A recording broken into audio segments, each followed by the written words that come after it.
Hello friends, welcome to காவி fashion. இன்றைக்கி வந்து நம்ம தேமூர் கரைசல் எப்படி ரெடி பண்ணுறதுங்கிறத தான் பார்க்க போகிறோம். இந்த தேமூர் கரைசலோட பர்பஸ் என்ன, இதை செடிகளுக்கு யூஸ் பண்ணுறதுனால நமக்கு என்னென்ன பெனிஃபிட்ஸ் கிடைக்கும், இது எப்படி ப்ரிப்பேர் பண்ணுறது அப்படிங்கிற இந்த 3 விஷயத்தை தான் இன்றைக்கி பார்க்க போகிறோம். ஸோ வீடியோ ஃபுல்லாக பாருங்கள், உங்களுக்கு பிடிச்சிருந்தா மறக்காமல் லைக் பண்ணுங்கள். சரி வாங்க ஃப்ரெண்ட்ஸ், வீடியோக்குள்ளே போகலாம்.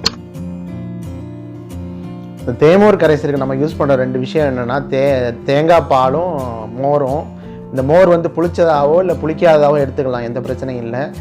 தேங்காய் பால் நம்ம வீட்லேயே அரைச்சி காய்ச்சின தேங்காய் பால் எடுத்துக்கணும். அதில் வெல்லமோ சர்க்கரையோ போடக்கூடாது, முக்கியமான விஷயம். வெறும் ப்ளைனான தேங்காய் பால் தான் எடுத்துக்கணும்.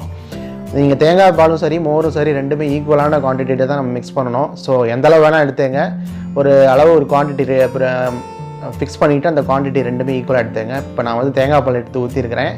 இது மாதிரி ஒரு பெரிய கண்டெய்னர் உங்களுக்கு என்ன பாத்திரம் கிடைக்குதோ அந்த அளவுக்கு எடுத்து ஊற்றிங்க. இப்போ அடுத்து வந்து நான் மோர் எடுத்து மிக்ஸ் பண்ண போகிறேன். நான் எந்த அளவுக்கு தேங்காய் பால் எடுத்தனோ அதே அளவுக்கு நான் வந்து மோரையும் எடுத்துக்கிறேன். இது வந்து அரௌண்ட் ஒரு 2 டம்ளர் அளவுக்கு வரும். இப்போ இந்த தேங்காய் பால் அண்டு மோர் என்ன பர்பஸ்க்காக எடுக்கிறோம் அப்படின்னா, இதோட ஒரு புளிப்புத்தன்மையை ஏற்படுத்தும். அந்த புளிப்புத்தன்மை செடிகளுக்கு நம்ம பயன்படுத்தும் போது நமக்கு நிறையா விஷயங்கள் பெனிஃபிட்ஸ் கிடைக்குது. ஸோ இதை அடுத்தடுத்து பார்ப்போம். இப்போ வந்து நான் தேங்காய் பாலையும் மோரையும் நல்லா ஊற்றிட்டு ரெண்டையும் நல்லா மிக்ஸ் பண்ணிடுறேன். இதை மிக்ஸ் பண்ணிவிட்டு நீங்கள் வந்து ஒரு அரௌண்ட் ஒரு 10 days அளவுக்கு நீங்கள் வந்து இது க்ளோஸ் பண்ணி ஒரு நிழலான இடத்துல வைக்கணும். இதை வந்து ஃபுல்லாக நல்லா மிக்ஸ் பண்ணிங்க.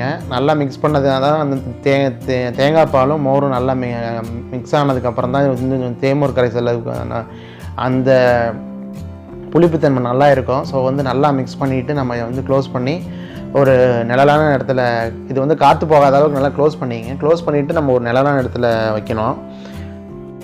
இதை நான் நல்லா க்ளோஸ் பண்ணிடுறேன். நல்லா க்ளோஸ் பண்ணிவிட்டு எங்கள் வீட்டுக்குள்ளேயே ஒரு இடத்துல வைக்கிறேன். வச்சுட்டு இதை எவ்வளோ நாள் வைக்கணுங்கிறத கவனிச்சிக்கங்க. இது வந்து அரௌண்ட் ஒரு 10 to 15 days அளவுக்கு வைக்கணும். வச்சோன்னா உங்களுக்கு நல்ல புளிப்புத்தன்மை வந்துடும். ஒரு நல்ல தேமூர் கரைசலாக உங்களுக்கு ரெடி ஆகும். இப்போ நான் பார்த்தீங்கன்னா வந்து ஒரு 15 daysக்கு அப்புறம் நான் இதை எடுத்து பார்த்தீங்கன்னா உங்களுக்கு வந்து நல்லா நுரைஞ்சிருக்கு பாருங்கள். இப்போ மாவு எப்படி புளிக்க வைக்கிறோமோ அதே மாதிரி தான். பட் மாவில் வந்து பார்த்திங்கன்னா மாவில் வந்த அளவுக்கே நல்லா புளிச்சிருக்கும். அதே மாதிரி தான் இதுலேயும் இப்போ வந்து நல்லா புளிச்சிருக்கு பாருங்கள், உங்களுக்கே தெரியுது, நல்லா நுர வந்திருக்கு. இதை வந்து நம்ம அடுத்து வந்து இன்னொரு ஒரு கண்டெய்னரில் வந்து மூவ் பண்ணிக்கலாம்.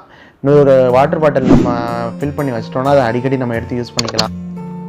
நான் இந்த மாதிரி ஒரு மினரல் வாட்டர் பாட்டிலை எடுத்துருக்கேன். இதில் தான் நான் வந்து ஸ்டோர் பண்ணி வைக்க போகிறேன். பட் ஓப்பனில் மட்டும் வச்சிடாதீங்க. அந்த தேமூர் கரைசலை வந்து ரெடி பண்ணிவிட்டு அந்த வந்து க்ளோஸ்டு கண்டெய்னர், எதுவும் கேப் உள்ள அந்த கண்டெய்னர் மாதிரி க்ளோஸ் பண்ணி வச்சுக்கோங்க. தயவுசெய்து வந்து ஓப்பனில் வைக்க வேணாம், அதோட பர்பஸே நமக்கு வந்து சால்வ் ஆகுது. ஸோ வந்து க்ளோஸ் பண்ணி ஒரு கண்டெய்னரில் நம்ம ஃபில் பண்ணி வச்சிட்டோம்னா அடிக்கடி நம்ம எடுத்து தேவையான அளவுக்கு எடுத்து யூஸ் பண்ணிக்கலாம்.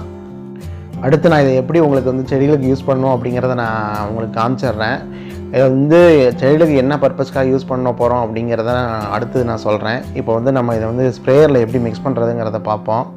இது வந்து எவ்வளோ நாளைக்கு வேணாலும் தாங்கலாம், அந்தளவுக்கு ஸ்டோர் பண்ணி வச்சுங்க. இப்போ நம்ம அடுத்து ஸ்ப்ரேயரில் எப்படி மிக்ஸ் பண்ணுறதுங்கிற பார்ப்போம். இதோட குவான்டிட்டி நம்ம எவ்வளோ எடுக்கணும் அப்படின்னா 10 to 30 ml வரைக்கும் எடுக்கலாம். அதில் வந்து 10 to 30 ml எடுத்துகிட்டு அதில் வந்து 1 liter வாட்டர் மிக்ஸ் பண்ணிக்கணும். நீங்கள் வந்து ரொம்ப எடுத்துட்டிங்கன்னா செடியில் வந்து ஸ்ப்ரே பண்ணும்போது காஞ்சி போயிடும் செடி. அதனால் கவனமாக இருங்க. 30 mlக்கு மேலே, 1 லிட்டருக்கு 30 mlக்கு மேலே எடுக்கக்கூடாது. ஸோ எனக்கு வந்து அளவு தெரிஞ்சதுனால நான் வந்து ஓரளவு அப்ராக்சிமேட்டாகவே கரெக்டாக எடுத்துருக்கிறேன்.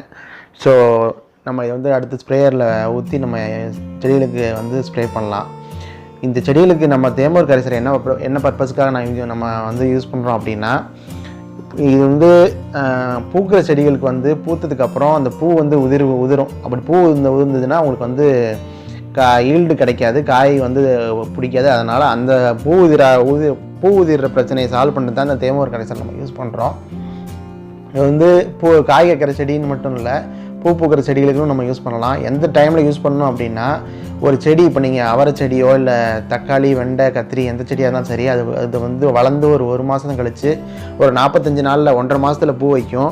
அந்த சமயத்துக்கு முன்னாடி நீங்கள் அடிச்சிங்கனாவே போதும், நம்மளோட பர்பஸ் சால்வ் ஆயிரும். வந்து பூ உதிராது. அதனால் நமக்கு நிறைய ஈல்டு கிடைக்கும். நான் இப்போ அடிச்சுட்டு வந்து பீர்க்கங்காய் செடி, எனக்கு வந்து அந்த பூ உதிர்ற பிரச்சனை இருந்தது.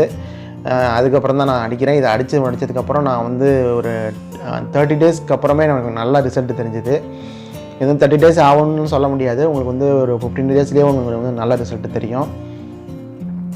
இது பார்த்திங்கன்னா இந்த ஸ்ப்ரே பண்ணுறது எப்படி பண்ணுவோம் அப்படின்னு பார்த்தீங்கன்னா வந்து செடியோட மேல் பக்கம் பூத்திருக்க இடத்துலையும் ஸ்ப்ரே பண்ணலாம். பட் ஒரு முக்கியமான விஷயம் என்னென்னா ஈவினிங் டயத்துலையோ இல்லை மார்னிங் டயத்தில் தான் ஸ்ப்ரே பண்ணணும். அதே மாதிரி நாங்கள் சொன்ன குவான்டிட்டி தான் எடுத்துக்கணும். 30 ml மேலே 1 லிட்டருக்கு எடுக்காதீங்க. 1 லிட்டர் வாட்டருக்கு 30 ml தான் எடுக்கணும், அதுக்கு மேலே எடுத்துக்காதீங்க. ஸோ கண்டிப்பாக ஈவினிங் வந்து அரௌண்ட் ஒரு 6 o'clock மேலேயோ இல்லை மார்னிங் வந்து ஒரு 7 o'clock வந்து நீங்கள் இதை ஸ்ப்ரே பண்ணுங்கள். அதே நேரத்தில் ரொம்ப அதிகமாக ஸ்ப்ரே பண்ணிட்டீங்கன்னா செடி வந்து காஞ்சி ஒரு மாதிரி பழுத்து போன மாதிரி ஆயிரும் இலைகள்லாம். அதனால் அந்த மாதிரி பண்ணாதீங்க. எந்த அளவுக்கு குவான்டிட்டி எடுக்கணுமோ 10 to 30 ml மட்டும் எடுத்துங்க. அதே நேரத்தில் ஈவினிங்கோ இல்லை மார்னிங்கோ மட்டும் ஸ்ப்ரே பண்ணுங்கள். எதனால் வந்து நான் அதை தவிர வேறு டைமில் ஸ்ப்ரே பண்ணக்கூடாதுன்னு சொல்கிறேனோ, ரொம்ப வெயில் இருந்தாலோ இல்லை மழை பெஞ்சாலோ அந்த நீங்கள் ஸ்ப்ரே பண்ண பர்பஸே உங்களுக்கு கிடைக்காது. ஸோ அதனால தான் அந்த டயத்தை நான் ப்ரிப்பேர் பண்ணி சொல்கிறேன். ஸோ கண்டிப்பாக இதை நீங்கள் யூஸ் பண்ணி பார்த்துட்டு உங்களுக்கு ஒரு நல்ல ரிசல்ட் கிடைக்கும்னு நம்புகிறேன்.